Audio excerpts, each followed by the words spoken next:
Welcome to the Madden America podcast, your source for science, psychiatry, and social justice. Hello, welcome to the Madden America podcast. I'm Tim Beck, and today I have the pleasure of interviewing Thomas Teo. Thomas is a professor of psychology in the Historical, Theoretical, and Critical Studies of Psychology program at York University in Toronto, Canada. Thomas has been active in the advancement of theoretical, critical, and historical psychology throughout his professional career. This includes more than 200 academic publications and refereed conference presentations. He takes what he describes as a meta-psychological approach to research, which means that he focuses on the practices of psychologists themselves to highlight hidden assumptions in their discipline and hopefully new possibilities for human subjectivity. Recently, he has published on social topics ranging from gender discrimination to migration, racism, and fascism. And so thank you so much for joining me today, Thomas. I've really been looking forward to this opportunity to talk to you. Thanks for inviting me. So just to get started, I noticed that you're an academic psychologist with what I would describe as a very unique approach to doing research in psychology, especially compared to other psychologists in North America. And so I'd like to ask you soon to talk about how you would describe this approach and what your main theoretical influences have been. But before we get to that, can you share a little bit about your personal history, maybe before academia? Is there anything you can point to in your life that might have contributed to this unique approach that you take to psychology? I think it has to do with the fact that there was a disappointment, and that's sort of say during my student days, a disappointment about the discrepancy between what would be possible in psychology and what is actually done in psychology. Mm-hmm. So I think psychology produces a lot of interesting stuff, but it doesn't fulfill actually the promise that it had, at least in my mind as a student. And so I think this approach of critical psychology that I have reaches back to that disappointment, studying at the University of Vienna, where we were confronted, so to say, with what we would call later an Americanized psychology, not relying anymore on local traditions, an import indeed, sort of American psychology into Austrian psychology, and realizing to a certain degree, to which degree this is very alien to our own experience, is very alien how we should think about psychological issues. Mm-hmm. And so I think later I wrote actually an article where I talk about the fact that German-speaking psychology has an indigenous dimension, and American psychology has an indigenous dimension. So there's certain cultural, historical, political, social traditions that have influenced American psychology. The same is true for German psychology. Mm-hmm. But German psychology had its strong roots and strong traditions, and we did not pick up on that. Just to give you one example, we didn't pick up, let's say, in the university education on Sigmund Freud. Uh-huh. Freud, of course, is an Austrian, was an Austrian, and was big in Vienna, but in the psychology curriculum, there was not much interest in psychoanalysis or psychodynamics. And just one example what I mean by strong traditions, but then we learned about behaviorism, let's say, in social psychology, which was to a certain degree alien, didn't help us actually to understand what is going on in our culture and our society. The type of research that you do, is this something that's more common in Europe? So do you see it as something that's maybe more different to the way people do psychology in North America, but not so different to the way Europeans practice psychology? I don't think this is the case anymore. I think in Germany, we switched. Some people have talked about the success of the Americanization of German psychology in the 1960s, and maybe similar in Austria, a similar time.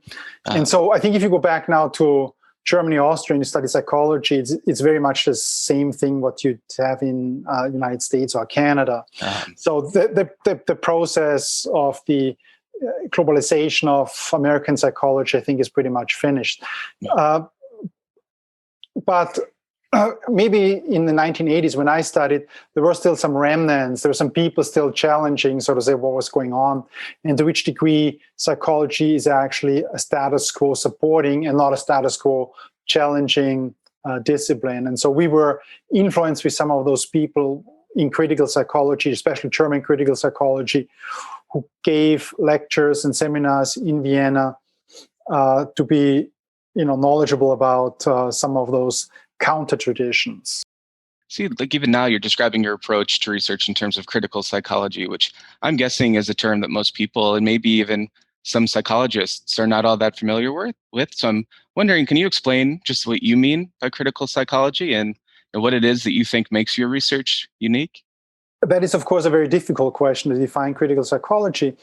But I think the way I would define is that critical psychology is about doing justice in and through theory, doing justice with and to groups of people, and doing justice to the reality of society, history, and culture as they constitute subjectivity, but equally the discipline and profession of psychology. So let me explain what I mean.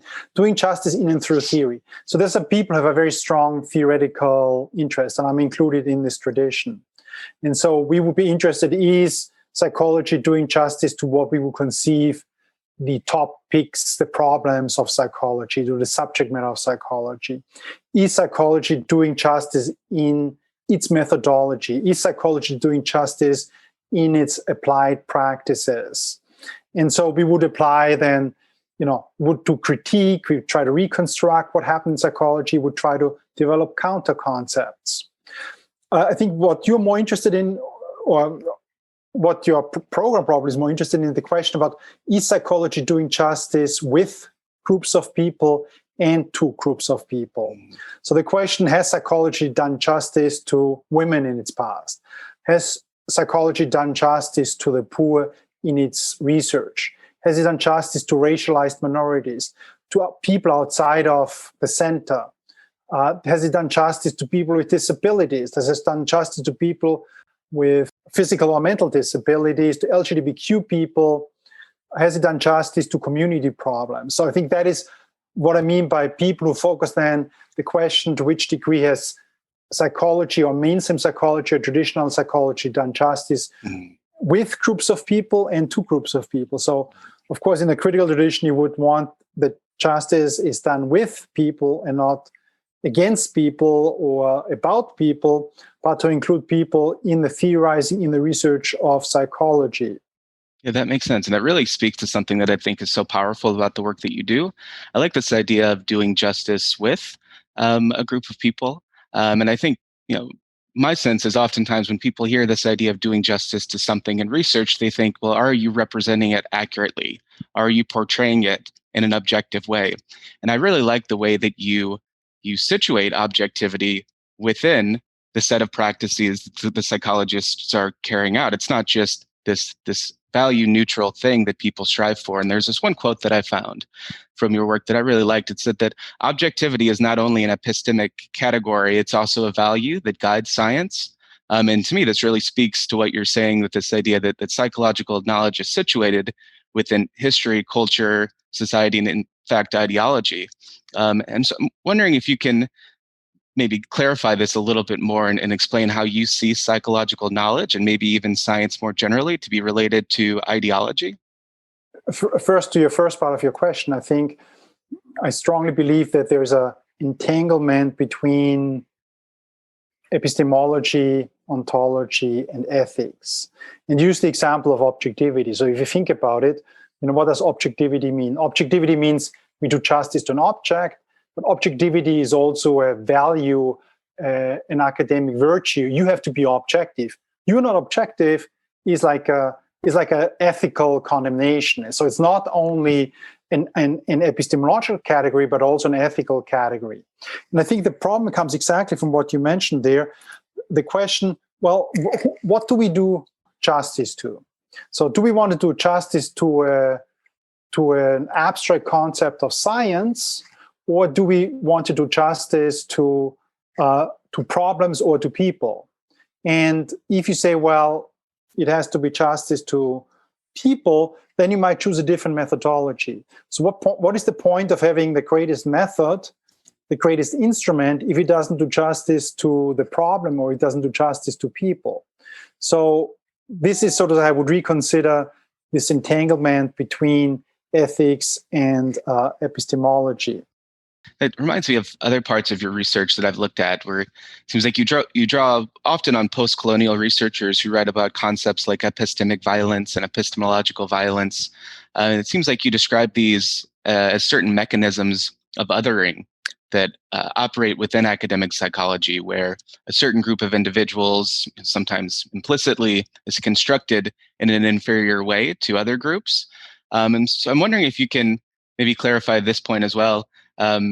Just talk a little bit to how, just in the way that a group of people are represented, how that can actually constitute a form of violence that's committed against them.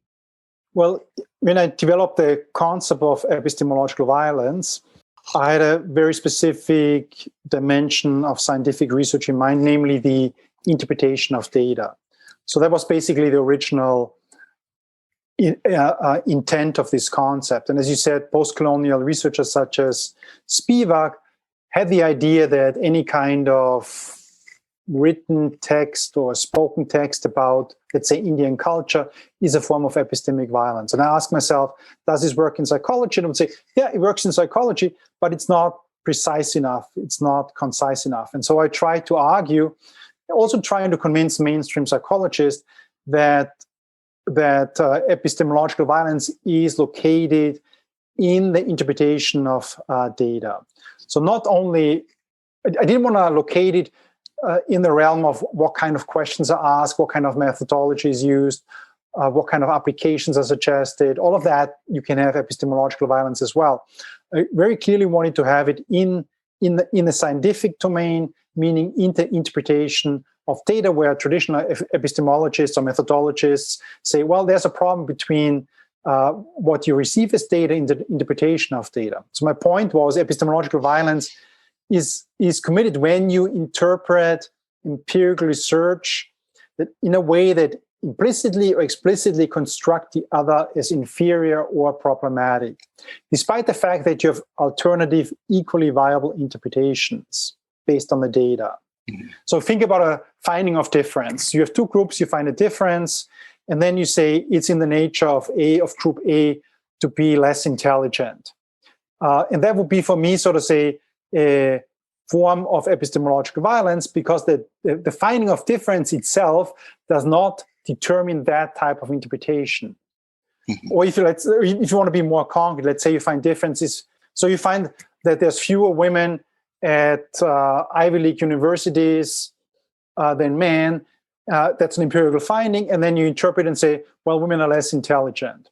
That would be a form of epistemological violence for me, because the finding of difference does not necessitate that type of interpretation. And that's what I try to do when I talk about epistemological violence. But I think, coming to your question, one can also move it back to, it's not only in the domain of interpretation of data, it's also in the domain of what kind of questions are asked, and also what kind of methodological approach I actually have. The methodology itself, where you can produce forms of violence. This is not what I did in my article, but if you have, let's say, a deficit model, when you're only interested in differences and you interpret, or you're interested in interpreting differences as deficit, then you obviously may commit a form of epistemological violence, because then, and I know this, I read a little bit up on disability studies. If you see a person with disability only as deficient, then I think you commit a form of epistemological violence as well. You could go further and say the research relationship, who has primacy in the research relationship? So it can be the researcher, or it can be the researched. And if I say I have primacy, my interests are the most important, because I can make a career in academia, I can make money, I can get grants.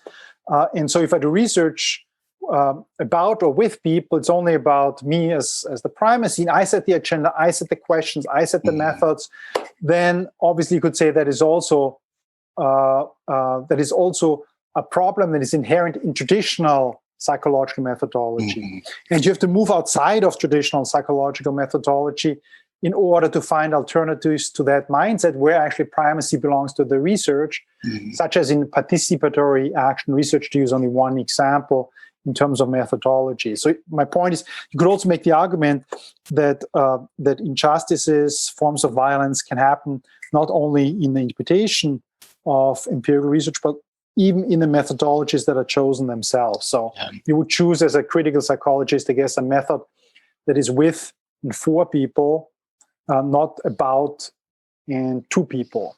I really like the way that you explain this, and to me, this just points to so many important issues about how research is conducted in psychology. And I know for someone who might not do research for a living, it might not be clear how many different steps of the process there are. And I like how you point out, like within each step of the process, there are these decisions that have to be made that aren't necessarily guided by research, right? Like these are sort of subjective decisions that need to be made by researchers that include things like whose interests are being served at this particular moment, how are my colleagues going to perceive my work, what kind of credit will I get for this? Will this help me get tenure at some point down the line?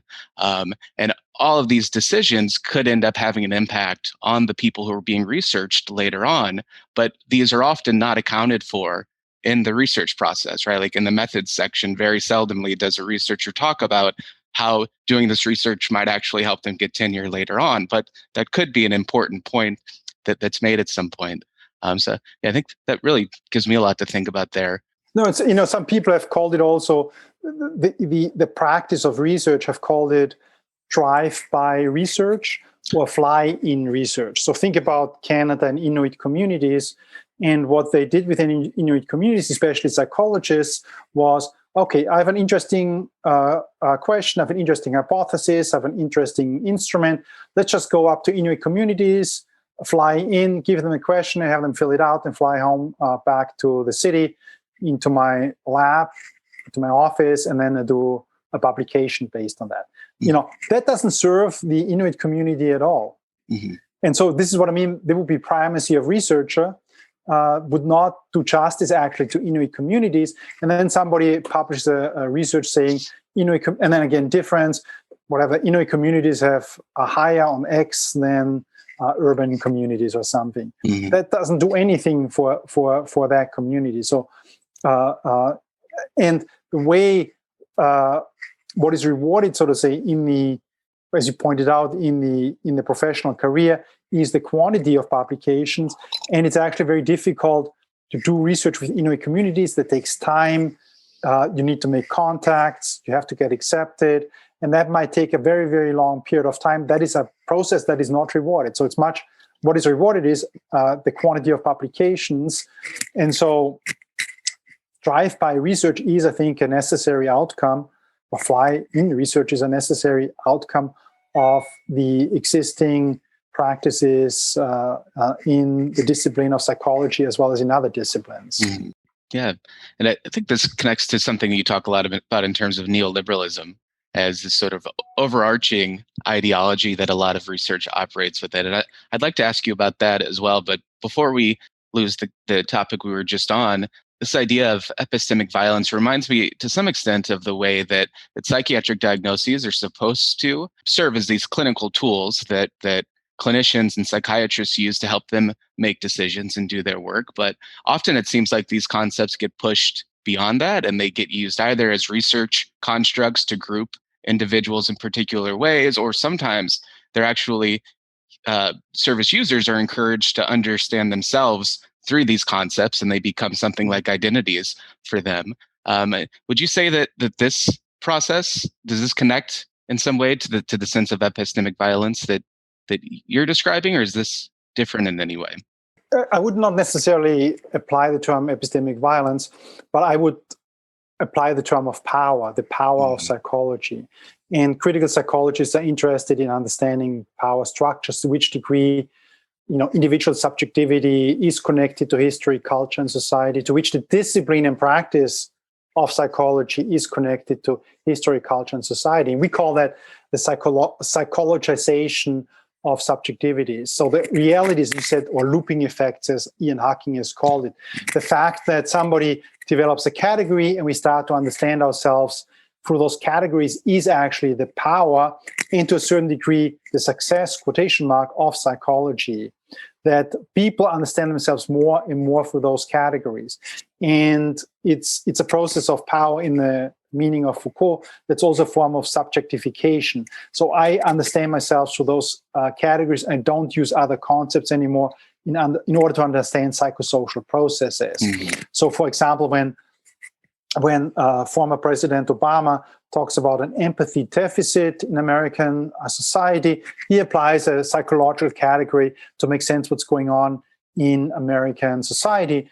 But he doesn't, well, one could talk sort of about the problems in American society in terms of inequality, in terms of capitalism, in terms of poverty rates, increasing inequality, neoliberalism, as you pointed out, and in terms of social, economic, political categories. But we like to use, and this is the process of psychologization, more and more psychological categories. And I think the psychiatric categories, of course, are very popular because people begin to understand themselves through those categories.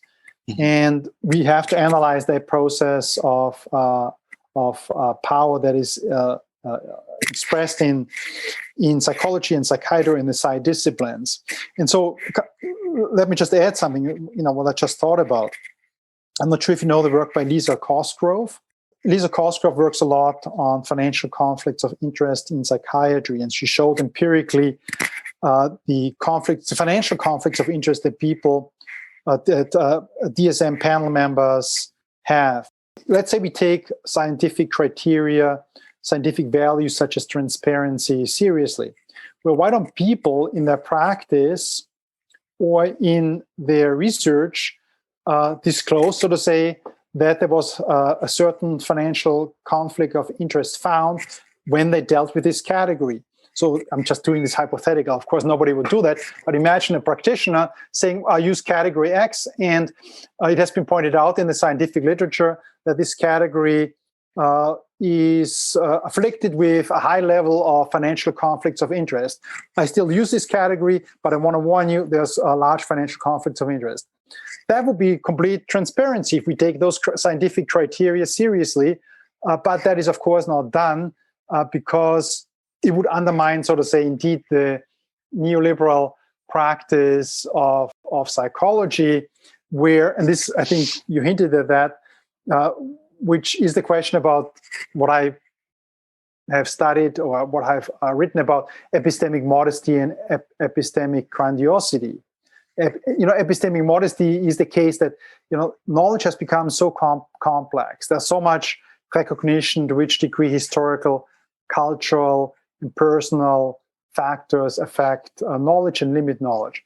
Even a discipline such in psychology, you have millions of publications now. This is only mostly empirical publications.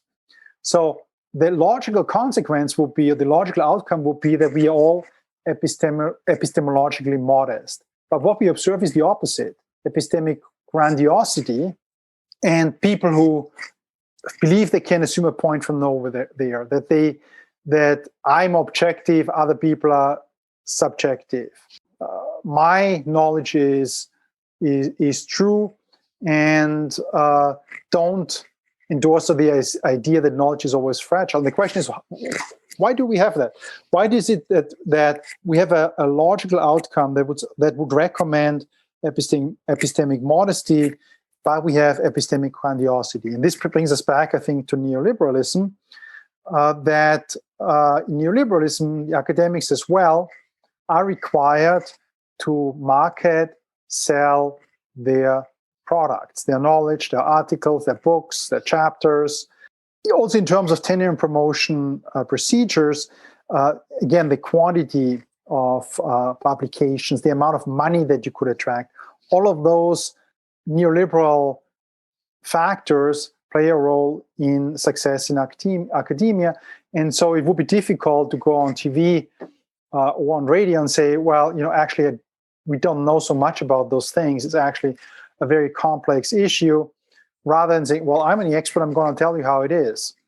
So I think that is one dimension, neoliberal dimension, why people endorse more epistemic grandiosity over epistemic modesty.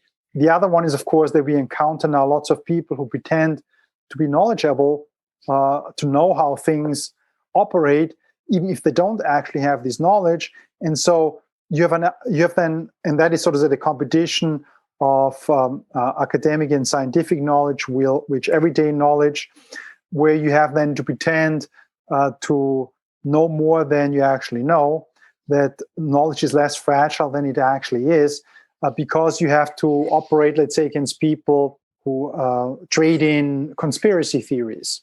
And so then the scientist is put into the same level and has to pretend that knowledge is actually less fragile than it actually is. Mm-hmm. So I think these are some of the dimensions I think that are interesting to me in this debate as well. Yeah, definitely. I mean, I think this is such an interesting concept. I've never heard anyone else propose it before, that, on the one hand, of course, any researcher is required to reveal direct financial contributions that they're getting in order to fund the research that they're currently engaged in. But I think what you're suggesting is that we could even take that requirement a step further to an additional level of transparency, an additional level of maybe even honesty, and say that, well, a lot of the concepts that are being used are also produced through research that's funded by particular organizations. And I think you point to another issue that I think makes this even more complicated, this issue of living in this post-truth reality, or thinking of this idea of alternative facts, where I think people are pushing back against scientific research much more than they ever have before. And so I think researchers probably feel like they have to walk a fine line between being able to share information that's useful and based in scientific research, while also not discrediting and being honest about how they're doing that without discrediting the very methods that they're using to produce that. And so I'd like to ask you a little bit more about that, but I notice you are using this term neoliberalism to talk about this. And I know this is also a term that sometimes gets thrown around a lot and used in different sorts of ways. So I was wondering, since you use that term in your research, could you define how you use it, how you understand that term, and how you think it's relevant to some of the issues that we're talking about right now? I think it's basically about the marketization of common goods. And political theorists and economic theorists have talked a lot about neoliberalism, but what I'm interested in is, what does this mean for subjectivity? So as a psychologist, I read up some of this literature from political theorists and economic theorists. David Harvey would be one example, but I'm much more interested sort of say, what does this do to subjectivity? What kinds of things can we observe when it comes to neoliberal subjectivity? I think that what I've noticed, and I think other people have noticed as well, is that forms of subjectivity, forms of life, have been reduced more and more into a neoliberal form of subjectivity or neoliberal form of life. So this seems kind of contradictory. So we experience, so there seems to be more and more forms of life, more and more forms of subjectivity, while at the same time they are reduced to a neoliberal form of subjectivity. Let me explain what I mean by that. So if you go back to the 1920s, there was a German philosopher called Spranger, psychologist, educational theorist, who described, he criticized this as well, he described 6 forms of life. He called them theoretical, economic, aesthetic, social, political, and religious forms of life. So the idea that people assume somebody might become a business person, somebody might become an academic, somebody might become a politician or an artist, or just engage, so to say, with friends and live a social life. So, and we can discuss whether this is sufficient, whether this applies to only upper classes and so forth, all of that we can do.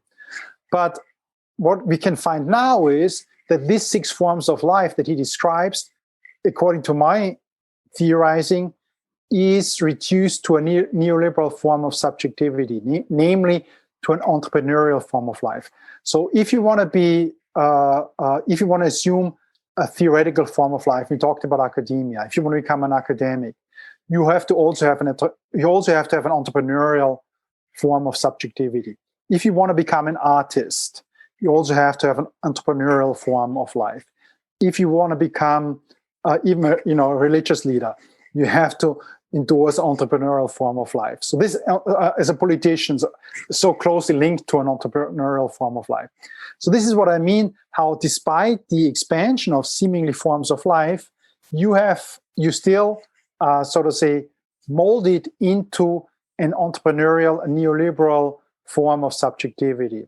And a form of subjectivity, I mean that society or culture produces certain molds that we have to suture ourselves into. So I'm not saying society forces you or society determines you. What is interesting in terms of subjectivity is that we ourselves suture ourselves into those forms of life. So I noticed that myself, let's say as an academic, because those neoliberal criteria such as citations, impact of journals have become important, I suddenly find myself sort of looking at citations that I have. Never used to do that, but suddenly because it has become an important criteria for evaluation in the tenure and promotion process, in the academic life, suddenly you look at how many citations do you have. And nobody forces me to do that. I suture myself actively into those forms of academic life. So this is what I mean by that it's not society forces or determines you to do things. In order to live in a society, you suture yourself into some of those forms of life. And the question, of course, for me is, can you resist them? Can you expand them? Can you change them? And that is, of course, very difficult to change forms of life. But people try to do it. And I think in critical psychology, we have to have the duty actually to resist them and trying to find different forms of subjectivity. Although this is very difficult because our individual subjectivity is connected with society, history, culture. Mm-hmm. I cannot catapult myself out how society will look like in 500 years. I cannot do that. I can do it backwards. So it is actually difficult to resist those forms. I try to do it a little bit where possible by trying not to talk, not to converse, not to present, not to write, not to comment in the way it is required, let's say, for an academic. Although, as I said, it is actually very difficult because you have been socialized for years into that academic form of life and also into that entrepreneurial form of life. And my question is, of course, what does this mean as a psychologist? What does this mean for thinking? What does this mean for feeling? What does this mean for agency? What does this mean for motivation?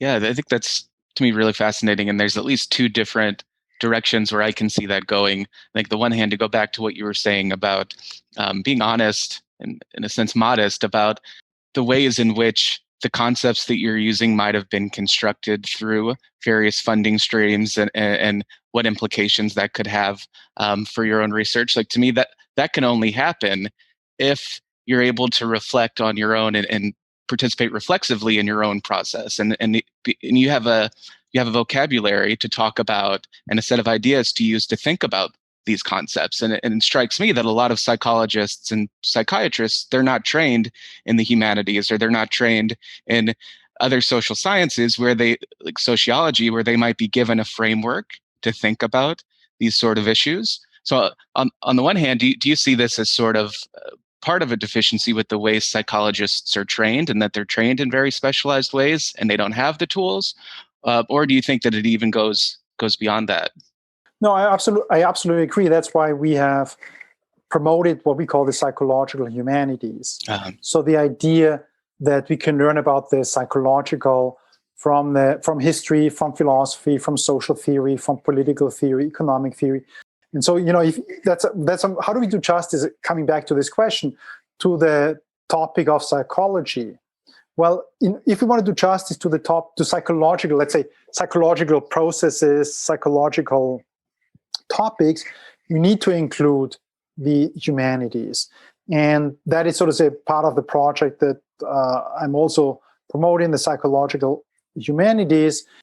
And if you want to move beyond critique and reconstruction, you have to, as you said, develop counter concepts. And that's also what I'm trying to do, develop counter concepts, a vocabulary, a language, which you can address things that are not addressed anymore in psychology. Mm-hmm. So epistemological violence is just one of those examples, that how we can address things that go on in the discipline in order in order to give it a name, but also in order to give people who are constructed in epistemologically violent way a tool to label that epistemologically violent. So imagine communities or groups of people that historically have been constructed or racialized as inferior, and then there's scientific racists coming out with large empirical studies. What do those people from the community have to go back and think about, methodology and statistics, or can they just say, well, what you're doing is epistemologically violent because how you interpret what you find is not determined by what you find. You add something to your findings. You're part of a tradition, and what you do is epistemologically violent. So this is also a concept with people, trying to develop concepts for people, with people, and specifically counter concepts. Psychological humanities would be another counter concept, what I just referred to, or epistemic modesty, or what Michel Fine called circuits of dispossession, the idea that we should not just do only variable research, but we should look at circuits of dispossession when we do research. So systems of dispossession, not just saying, oh, how come, what do they do in psychology? They look at variable dropout rates of certain ethnic groups in schools. Okay, this is the variable. Let's look at another psychological variable, resilience, or any other psychological variable that we have available. And then let's look how one variable relates to another variable. This doesn't actually tell us how circuits of dispossession, systems of dispossession actually work. They lead actually certain groups to drop out, let's say, from school. And this is what I mean by connecting individual subjectivity to what I call intersubjectivity, but also to what I call socio-subjectivity. So the nexus of an individual subjectivity with relations, but also with society, history, and culture. And if we do that, then we can have actually a better understanding, I believe, of psychological topics. Yeah. What I really like about what you're saying and the way that you talk about neoliberalism in much of your research is that you do provide for these very concrete ways in which neoliberalism shapes research and practices in psychology and psychiatry on these really different levels. So I like how on the one hand, we're talking about how, well, it shapes the ways that psychologists and psychiatrists think of themselves as professionals and the ways that they get reimbursed for the types of work that they do. But on the other hand, it actually shapes the way that they perceive and they think about their work. And it changes the way that they perceive who it is that they're studying or who it is that they're working. And so I think about how in psychiatry we're using the example of diagnoses before, like a diagnosis in a general sense should just help clinicians think about what's the best services to provide to this individual. But it goes beyond that so often into being used to think about, well, what's the biology of this person? What could be unique about this person's genetics that could be influencing them? And of course, there's very little scientific research to conclude that, well, this particular diagnosis has these very specific genes connected to them. And yet this way of thinking and this way of speaking, it's so commonplace throughout the research. And I would ask what you just point out, to which degree is the biomedical model doing justice to individual suffering? To which degree is the psychosocial model doing justice to individual suffering? And as you said, if you have only one model, a biomedical model, you leave out all the findings actually that we have about to which degree mental health is actually connected, let's say, to inequality. So the fact that increasing inequality produces increased mental health problems is then not addressed. And from my perspective, so to say, if you want to do justice to mental health problems, you have to look at those elements as well. So on a political economic level, but of course in the United States, on an institutional level. In Canada, of course, we have, so to say, a national healthcare, provincial healthcare system. To which degree institutions, organizations, but in a broader sense, political economy contribute to mental health problems.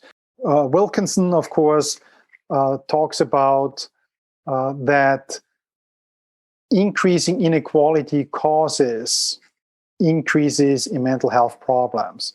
And their epidemiologists have different concept of causality. We don't have to go into different, conceptualizations of causality. But if this is the case, well, why not tackle increasing wealth and income inequality? I mean, that is indeed my question. And if you just focus on the individual, on biology, I believe you're not doing justice actually to the psychological reality of people.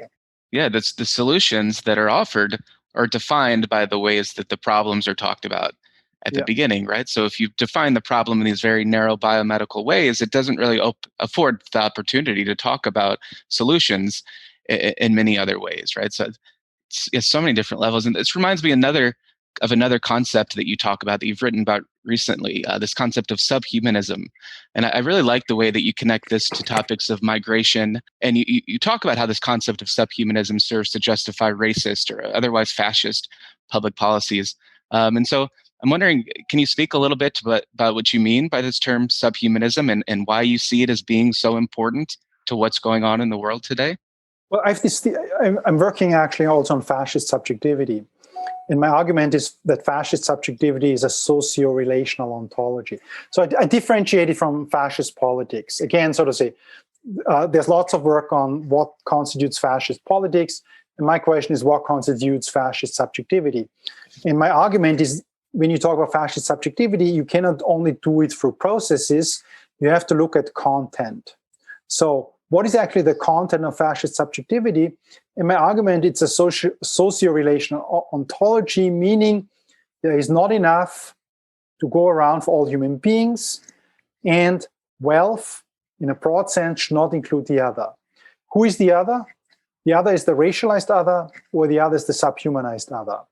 The other can be the close other, the people who live among us, poor people, people with disabilities, LGBTQ people, so the close other in our society, and the distant other people outside of our country living in foreign countries.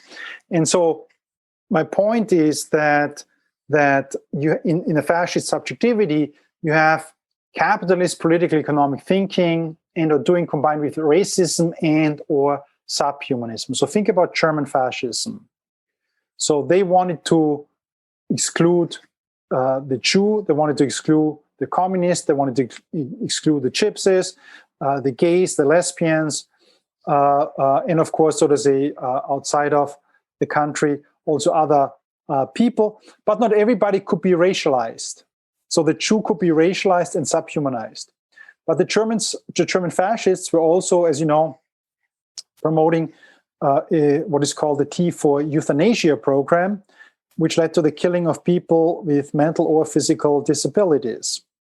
And the German person with a disability could not be racialized, but they could be subhumanized. So they were below the standards of the human. So when I talk about the subhuman, I use two sources, or two large sources. One is an American source, one is a German source. The American source is Stoddard, who wrote a book in 1922, which he called the Revolt Against Civilization, the Menace of the Underman. Underman is what I call subhuman. And when he talks about the underman, he talks about a person who measures under the standards of capacity and adaptability imposed by the social order. So what did he mean by those? Whom did he mean? Yes, he meant clearly non-European races, mongrelized populations, but also primitives, degenerates, lower classes, the proletariat, Bolsheviks, people who show chaotic, disorderly, substandard, deviant behaviors. I think that leads back to what your question is actually. Who could be constructed as a subhuman? Well, the communist, the Bolshevik could be constructed as a subhuman, but also the person with mental disabilities, physical disabilities, because they are below the standards of capacity imposed by social order according to Stoddard. The second source that I'm using is the German source, which is an educational manual by the SS, and it's called The Subhuman. And what was so fascinating for me in this manual was that racism often works with tables and figures and numbers and statistics. That's what we call scientific racism. This goes back to the 18th century, facial angle, measuring of skulls, skull volumes, all of that stuff. That was scientific work. Subhumanism works only with images. You can see who is a subhuman. You don't need a scientific definition. You can see as a subhuman. The person who runs over the border is a subhuman. The person who doesn't cross the border in an orderly way, but goes into the desert, comes from Mexico to the United States, that's a subhuman. The person who runs with a child over the border, that's a subhuman. And so subhuman is an ontology that operates with images or imaginations. We imagine how the migrant comes to Canada or the United States. Subhumanism is much more malleable than racism. Everybody could become a subhuman under the right circumstances. Think about circumstances. Well, if you have to flee your country, well, very quickly you could become actually a subhuman, but putting you into circumstances where you cannot act in a standard way anymore. If you're forced to run, if you're forced not to change your clothes, if you're forced to do certain things, if you're forced to sleep on the floor, if you're put into cages, well, then you're gonna, develop certain behaviors that make you then you're dehumanized, and then you become a subhuman. Mm-hmm. Subhumanism has an immediate action imperative. So versus racialized people, okay, there's a long-term action imperative. Yes, they shouldn't do this, they shouldn't do that, they cannot go into our schools. But if you're subhuman, if you're a parasite, if you're a cockroach, meaning a subhuman, then we immediately have to do something with you. Has an immediate action imperative. So if you're subhuman, we're not going to let you into our country anymore. We're going to put you immediately into cages. We're not going to give you food anymore. We're not going to give you toothbrushes. Has an immediate action imperative. That is so interesting about the concept of the subhumanism to me. Mm-hmm. That you need not only a category of racism. Some people can be subsumed under racialized categories. Indeed, the Nazis considered people with mental or physical disabilities subhuman. Mm. I mean, they have clearly, they advertised it in their magazines. I remember one of those cover pages on a magazine where they basically they showed a picture of a person with mental disabilities, and they make the argument it costs so and so much money to take care of this person, and then this is also your money. Mm-hmm. So financial, again, so to say, a financial dimension to subhumanism. Well, that's why we should get rid of subhumans. That's why we should actually exterminate subhumans. This is such a great thread that connects so much of what we've already talked about. I really like this distinction between subhumanism as this impulse that requires this immediate action that operates on the level of what you say is fascist subjectivity, the distinction between that and certain forms of scientific racism and fascist public policy that often then end up getting constructed to maybe sort of a defense mechanism to protect that impulse of subhumanism that happens initially. And so, to me, that just ties so many important threads together with what you're saying. Yeah, and also I think that if you look at the broader culture, even there is an increasing, I think, division of in visual media between humans and subhumans. I mean, as you know, zombie movies, zombie shows are very popular. Mm-hmm. Walking Dead and spin-offs they have, very, very popular. What is a zombie? Zombie is literally a subhuman. It doesn't exist, but it's literally subhuman, meaning you can do anything with a zombie you want to do because they are threatening us. Mm-hmm. They're taking away our way of being, our way of life. They're taking away our wealth. Mm-hmm. I can maim them. I can cut their heads off. I can stab them. I can exterminate them. It's not only what I can do, it's even my duty to do this. Right. And so I think in our broader culture, we've adopted again I'm not saying zombie movies are responsible for that, but in our broader culture, there is, so to say, this ontology that, there are humans and there are subhumans, and it prepares us, I think, to accept that we construct against certain people as subhumans. And I as you said, I've made the point that migrants are constructed as subhumans. So we can do the things we could never imagine doing to Canadian citizens or American citizens.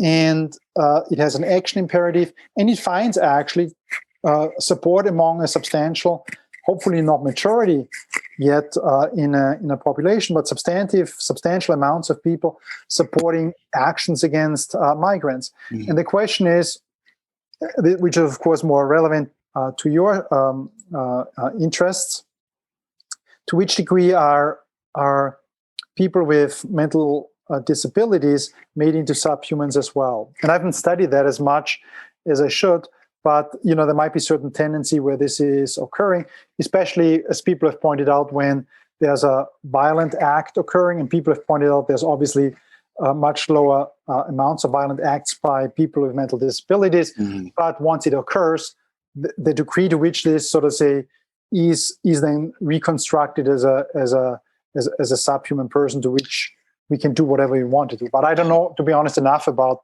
that area to make an informed judgment. But yeah, I think it speaks to this idea we were talking about before of epistemic violence so well, and particularly at the point at which interpretation of the data occurs. So it reminds me of the point you were making, where you were giving an example where, okay, you collect data that show differences between these two groups of people.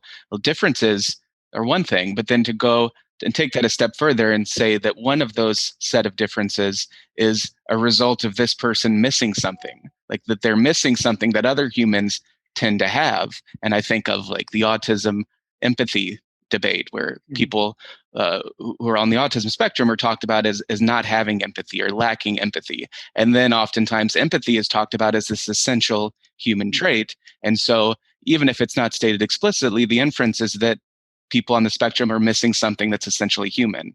And this is talked about as sort of a call to action. We need to help these people because they're missing something that everyone else takes for granted. But what you're suggesting is that that's taking this extra step that's actually doing more harm to this group, and brings to the potential for violence against this group in a way that, whether or not the researchers are aware of it themselves, you're saying they should be more aware of it, and they can be more aware of it. There are ways of accounting for that. Mm-hmm. I thought maybe we could take a step back and just kind of reflect a little bit on what you see as maybe the approach moving forward. Like, what would you like to see differently? And you've talked a little bit about this idea of epistemic modesty, and I think that would be a great start. But could you give maybe an example of how you see this concept of epistemic modesty as being important to psychiatry? Like, how could you see maybe psychiatry or mental health differently through this concept of epistemic modesty?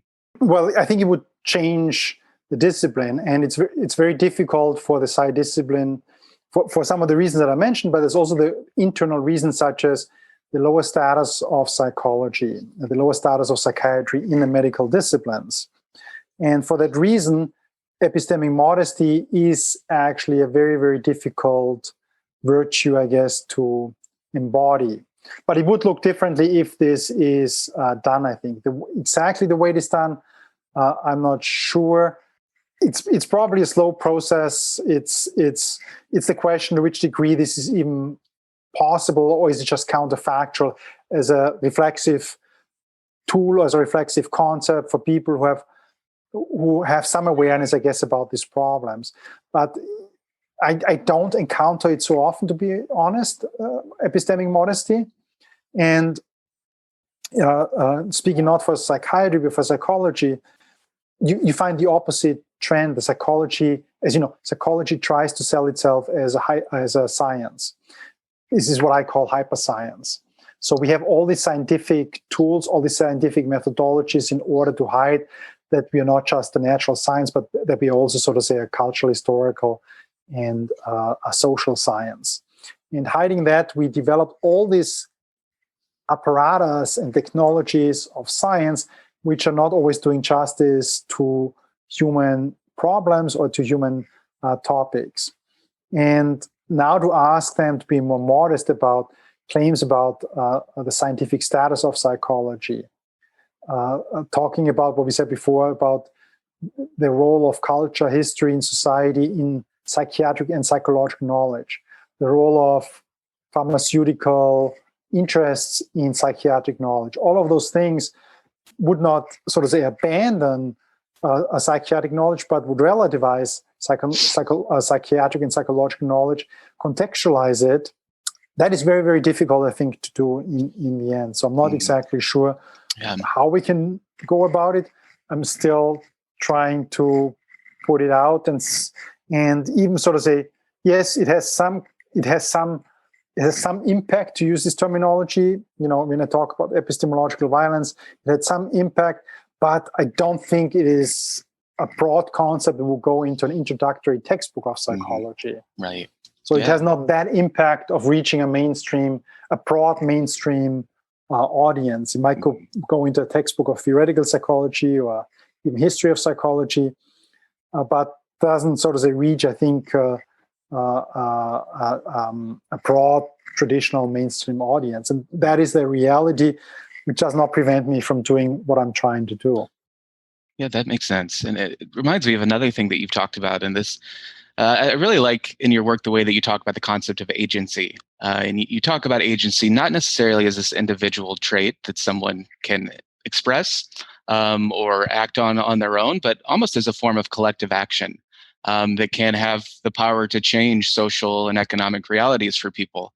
This is something that I've seen happen within the mental health community with sort of these peer support groups or peer-to-peer movements forming, where people who have gone through the mental health service on some level, they, instead of continuing to see a professional, or maybe in addition to it, they support each other. They form communities outside of that, and they also, fight against some of the injustices that they feel like they've experienced. So, do you see that as something that's a potential moving forward? And is this anything that you've encountered in your research, like how this form of collective agency is changing either psychology or mental health contexts in that way? Yeah, I think there's several dimensions. Let me discuss a few dimensions of that concept. So when we are confronted with the questions as individuals, what should I do? And I think from a critical tradition aware of the psychological humanities, you have at least, and just simplified, 3 answers to these questions. I can say, what should I do? I can do it instrumentally. So cost-benefit analysis instrumentally. I can do it ethically, meaning, what do I conceive of as the meaning of life? What do I conceive of as what does make a good psychologist? This type of answers. And I can do it morally in the sense of what one ought to do. If I find, let's say I find a purse on the street, what should I do? If I say instrumentally, well, I keep the money I just found it, that would be an instrumental answer. Ethical answer was, I'm an honest person. That's not what I conceive of myself. That's why I turn in this wallet. Or in a moral sense, what ought one to do? So is there a generalizable principle? Should one return wallets one finds on the streets? Somebody might argue one could develop this generalizable answer. The questions, what should I do, can be answered instrumentally, ethically, or morally. And the problem is that under neoliberalism, agency has been reduced to instrumental answers. Everything is supposed to be answered in terms of cost-benefit analysis. What do you study? Cost-benefit. Who is my partner? Cost-benefit. What should I do? Cost-benefit. And this is again, so to say, the decolonization of this complex question into instrumental rationality. And what is a counter concept? Well, the counter concept is indeed, well, let's answer it ethically and morally, but also let's move away from what should I do to what should we do. And if I move from what should I do to what should we do, then I have completely different possibilities. And I might not be trapped anymore in this purely individualistic mindsets that agency is where my agency actually restricts me. So should I personally have the best healthcare, or would it be better so there's a collectively to fight for collective healthcare? And if I answered instrumentally for myself, then I might get some cost-benefit individual advantage, but at the same time, I actually restrict my options in other domains as well. The point is, if we move from I to we open up new possibilities of agency on the political level, but also on the mental health level. And I think you mentioned, what comes to mind for me is the Hearing Voices project. Mm-hmm. And the Hearing Voices project is of course, let's move away from a purely individualistic treatment of hearing voices to a more collective approach where we talk in groups about sort of the hearing voices and where we try actually to manage our voices and not just get rid of our voices. And that would be for me an example of collective agency. And I think the same thing is when people apply participatory action research. It's not only, so, how can I get rid of my personal experiences of racism, but how do we install circumstances under which racist expressions become less likely and more difficult? So if we try to get rid of stop and frisk policies as a collective, then it also benefits me as an individual, of course. Mm-hmm. And this is what I mean by collective agency. It also benefits me as an individual. And this is, of course, very, very difficult to think in those terms because the process of neoliberalization is also a process of individualization, an increased focus on individuals and families, actually. So everything is in my family, everything is what concerns me or my family.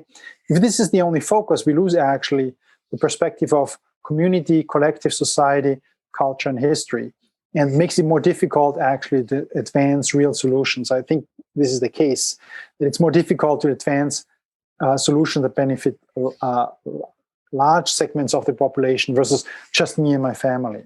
Yeah, it's a very good point. I really like the way that you connected this idea of individualizing the problem to neoliberalism, but also showing how that closes us off from certain solutions that throughout history, groups have taken it upon themselves to sort of fight back against these systems of injustices. But if we're only thinking of problems as individual problems that can actually keep individuals from forming those connections and the kind of blinders that keep people from seeing how other people experience the same problems as them, and it's not just their own.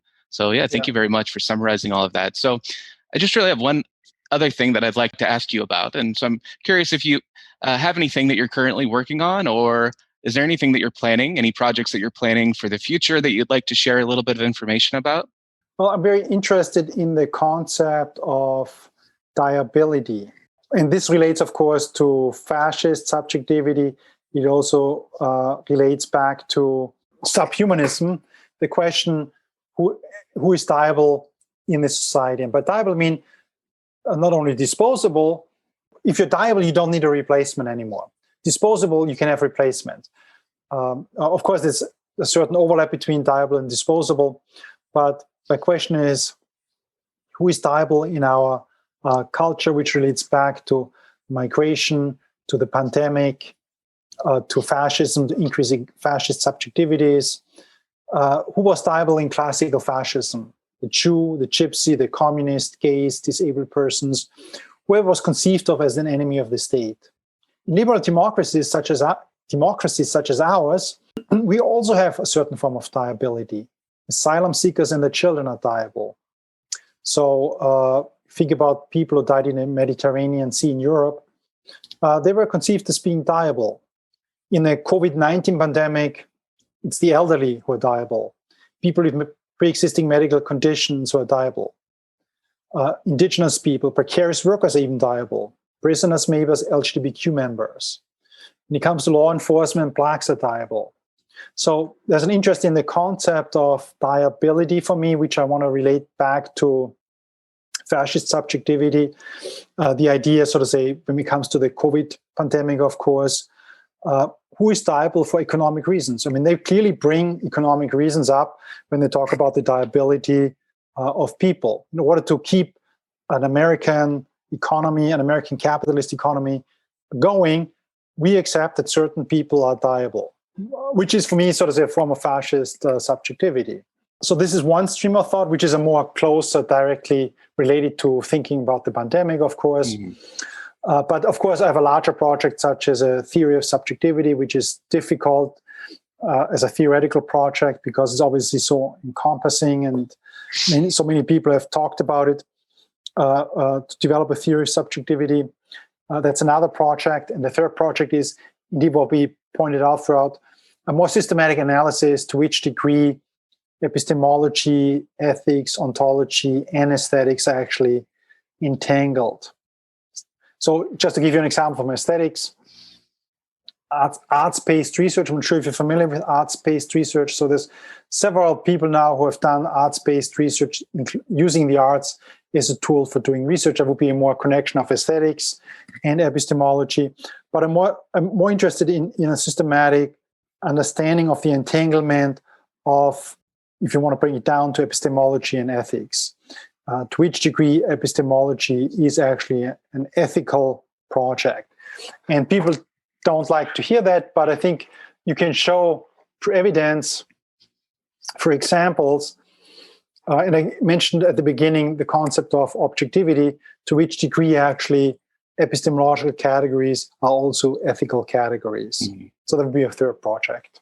I really like the way that you bring in this concept of epistemology, which I think is often thought about as being reserved solely for philosophers or people, sort of armchair philosophers who don't really think too much about practical issues. And you show the practical relevance of thinking about how do we construct knowledge, who is impacted in these ways, and how can we do so in alternative ways that might incorporate the arts or the humanities, which, like we talked about, psychologists and psychiatrists, they're not always trained to think about issues in these ways. But it does often seem, on the other hand, that a lot of programs, even academic programs, are moving in a more interdisciplinary way already. So it seems like these are things that people would be more open to. In short, I really like the way that you can make terms like epistemology so concrete and relevant to the work that you do. Thank you. Thank you so much. Thank you for listening to the Madden America podcast. Visit maddenamerica.com for more news, views, and updates.